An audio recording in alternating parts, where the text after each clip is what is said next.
Bienvenidos una vez más, sean cada uno de ustedes a la lección número 15 de este estudio básico del griego del Nuevo Testamento con su instructor Willy Alvarenga. Muchas gracias por acompañarnos, muchas gracias por su interés en estudiar y aprender acerca del idioma en el cual se escribió el Nuevo Testamento. Es una vez más, como siempre, mi oración, deseo ferviente que las lecciones que ha considerado anteriormente hayan sido de gran bendición para cada uno de ustedes. Recuerde que la repetición es muy importante. Pablo dijo en Filipenses capítulo 3 y versículo 1, no me cansaré de deciros las mismas cosas. Así que necesito, ¿verdad?, pues que tenga en su mente el repetir estas lecciones, repasarlas, para que una vez más pueda procesar esa información y pueda recordarla y aprenderla. En esta lección número 15 vamos a estar enfocándonos en consejos de cómo hacer una exégesis. Consejo de cómo hacer una exégesis. Así que pues vamos a hablar acerca de esto.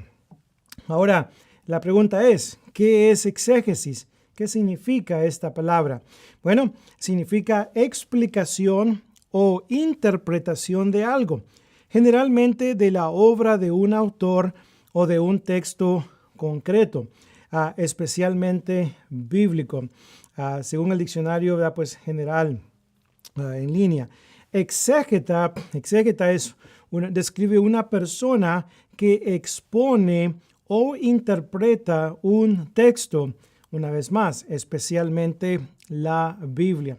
Así que pues exégesis tiene que ver con esto, tiene que ver con explicar, exponer, aclarar, decir la palabra de Dios, interpretar lo que está ahí en el texto para comunicarlo a otros, ¿verdad?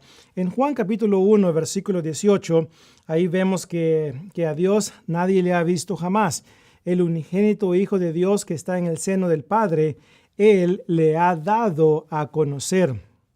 Aquí la frase le ha dado a conocer viene de la palabra griega exegesato, que aparece en Juan 1:18, y de aquí obtenemos la palabra exégesis. Así que pues aquí vemos que ese es un verbo aoristo, voz media, indicativo, tercera persona singular. Jesús le ha dado a conocer. Conocemos muchas cosas acerca de Dios por causa de Jesús, porque Él ha dado a conocer al Padre. Y acuérdense que en Juan 14 Cristo dijo, el que me ha visto a mí, ha visto al Padre, ¿verdad? Ahora, exégesis bíblica significa exponer detallada y cuidadosamente el significado original del texto sagrado que el autor bíblico quiso comunicar. Eso es exégesis bíblica, donde usted pues viene al Nuevo Testamento y usted extrae del Nuevo Testamento, toma del Nuevo Testamento el significado original que el autor quiso comunicar. Eso es exégesis, hablar conforme a la palabra de Dios. Entonces, eso es lo que es, pues, exégesis, hablar conforme a las palabras de Dios, explicar lo que el autor original quiso decir. Ahora, eisegesis es la palabra opuesta a exégesis. Eisegesis básicamente significa atribuirle al texto. Aquí tenemos el texto del Nuevo Testamento o de la Biblia.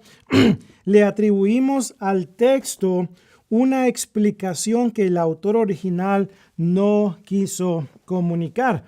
Entonces, en pocas palabras, básicamente significa también ignorar el mensaje original del Espíritu Santo. Significa sacar textos fuera de contexto. Recuerde que un texto fuera de contexto es un pretexto para justificar una enseñanza, una doctrina que Dios no justifica. Entonces hay que mantenernos alejados de sacar textos fuera de contexto. Y hacer una exégesis correcta nos puede ayudar en gran manera a no caer en ese error. También significa llevar a cabo una imposición y no una exposición. Imposición es cuando yo le impongo a la palabra de Dios lo que el texto no está diciendo. Exposición es cuando yo expongo lo que el autor original quiso decir. Entonces, una vez más, eso es exégesis. Eisegesis es simplemente no decir, no comunicar, no explicar, no interpretar la palabra de Dios correctamente, ¿verdad? Entonces, aquí comparto con ustedes estos consejos prácticos para una exégesis bíblica, ¿ok? Consejos prácticos. Así que, número 1, inicie su exégesis con una oración. Recuerde que somos exhortados a orar sin cesar. Ore a Dios.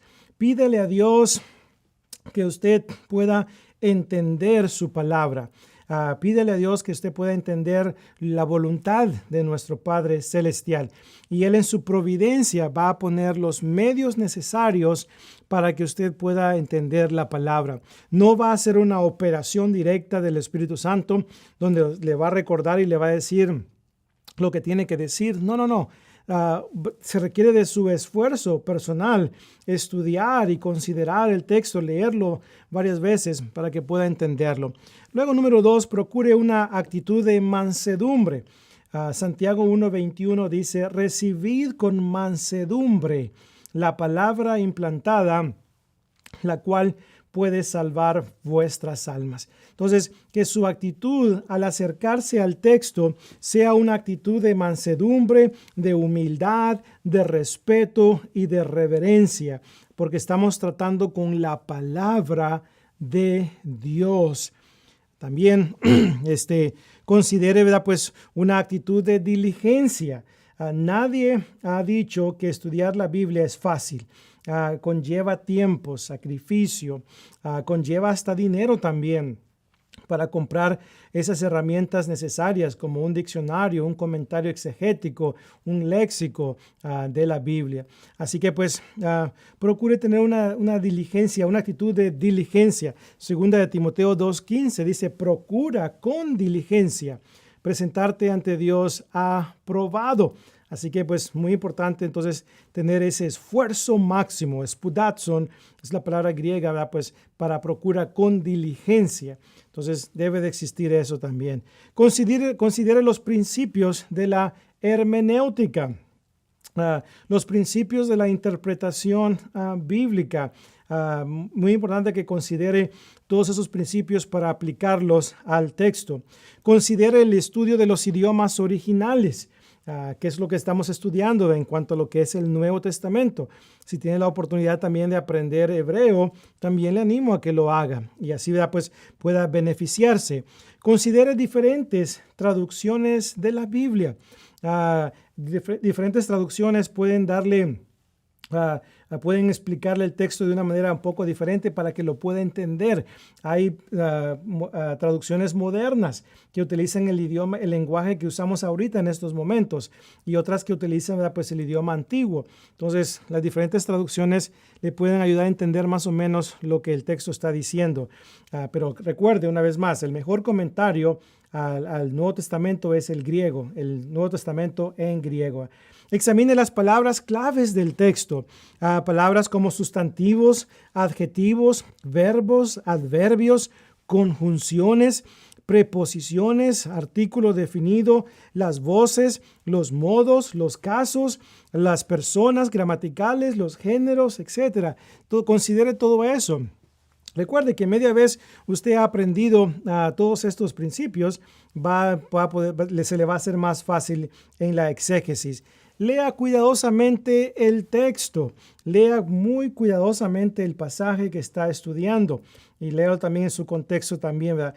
No vaya a ser como aquella persona que su esposa tenía muy buenas ideas para varios proyectos en su casa y luego el Señor dijo, ¿verdad?, pues, con razón Dios estaba en lo correcto cuando dijo, le haré ayuda ideona, porque tiene buenas ideas. Bueno, el texto no dice ayuda ideona de ideas, sino más bien ayuda idónea, compatible para con él.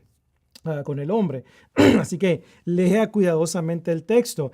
Preste atención a los signos de interrogación, ¿verdad? Pues que también están ahí presentes. Considere cuidadosamente los contextos de la Biblia, el contexto remoto, los versículos anteriores, el contexto inmediato, los versículos que siguen después, el contexto general, todo lo que es el libro, capítulo, ¿verdad? Pues, y el Nuevo Testamento o Antiguo, el contexto cultural, la cultura de aquellos tiempos, es muy importante considerarla. ¿Se acuerdan que en Juan 2, en las bodas de Caná, Jesús le dijo, mujer, ¿qué tiene esto que ver conmigo?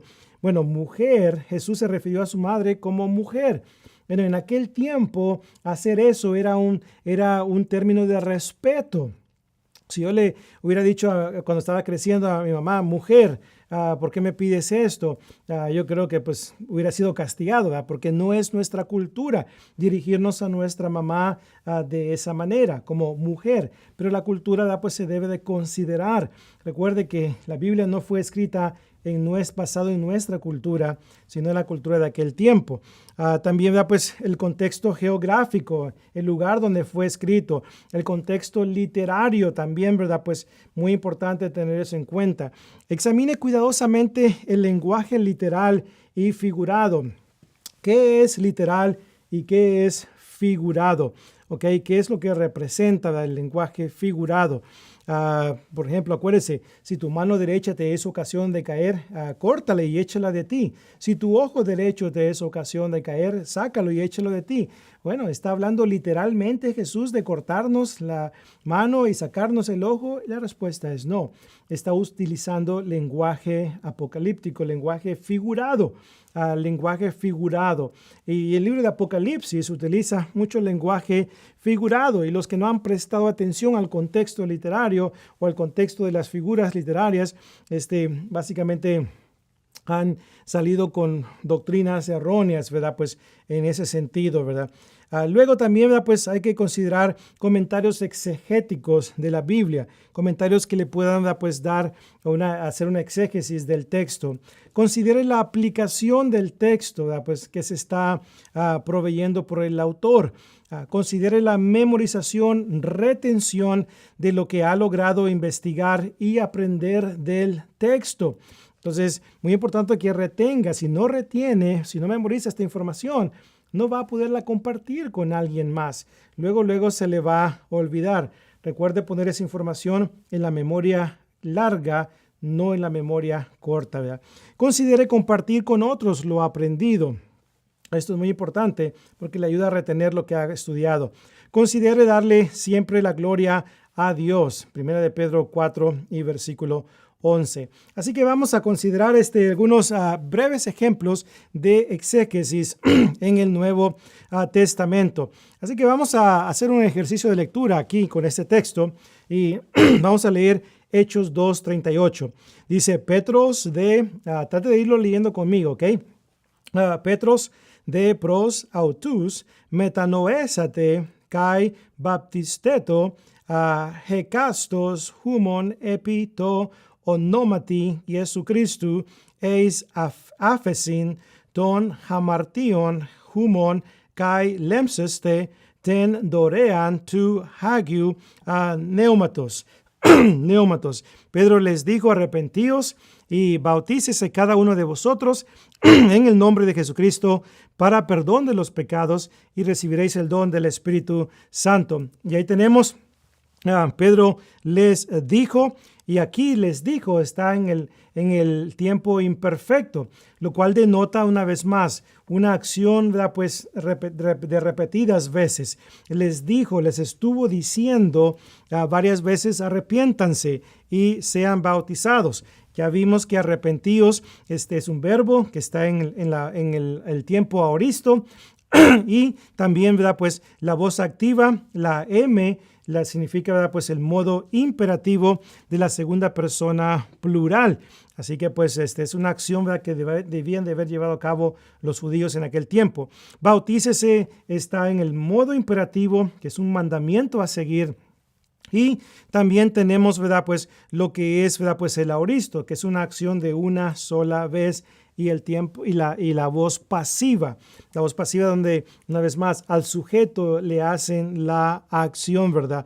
Y luego pues menciona aquí para perdón de los pecados. Recuerda que la preposición eis significa una vez más para obtener el perdón de los pecados y no porque los pecados ya han sido perdonados anteriormente. Recibiréis, lems, es el futuro. Recibiréis el don que pertenece al Espíritu Santo, el don del Espíritu Santo, es decir, la presencia del Espíritu Santo en la vida del cristiano. Recordemos que Dios da el Espíritu Santo a los que le obedecen. Hechos 5:32. Nuestro cuerpo es el templo del Espíritu Santo. Primera de Corintios 6, 19 y 20. Y también Romanos capítulo 5, Romanos capítulo 8, Gálatas menciona que el Espíritu Santo mora en el cristiano. Ahora en nuestros tiempos no es de una manera milagrosa donde me capacita para leer, para hablar en lenguas o tener revelación de parte de Dios milagrosa. No. Es la presencia del Espíritu Santo, la comunión que puedo tener con el Espíritu Santo, ¿verdad? Pues por causa de que he obedecido el Evangelio de Jesucristo. Respecto a la preposición, hermanos, la preposición para se encuentra en Mateo 26, 28. Ahí en Mateo 26, 28 dice, porque esto es mi sangre del nuevo pacto que por muchos es derramada para remisión de los pecados. Note, para remisión de los pecados, eis, lo cual indica, una vez más, que la sangre de Cristo se derramó para que los pecados fueran perdonados y no porque los pecados ya fueron perdonados. Así que pues una vez más, la preposición aquí nos ayuda a entender el significado de Hechos 2:38. El bautismo es esencial para ser salvo. Es esencial para poder recibir el perdón de los pecados. Recuerde que el perdón de pecados está en la muerte de Cristo. Ahí es donde tenemos contacto con la sangre de Cristo. Y Romanos capítulo 6 y versículo 3 y 4 dice que somos bautizados en la muerte de Cristo. Ahí es donde venimos a estar en contacto con la sangre preciosa de Cristo, que es la que nos perdona. Una vez más, esta no es una enseñanza popular en el mundo denominacional, pero la palabra de Dios nos enseña correctamente, ¿verdad? Ahora exégesis de 1 de Juan 3, 6 y 9. Aquí vea pues una aparente contradicción.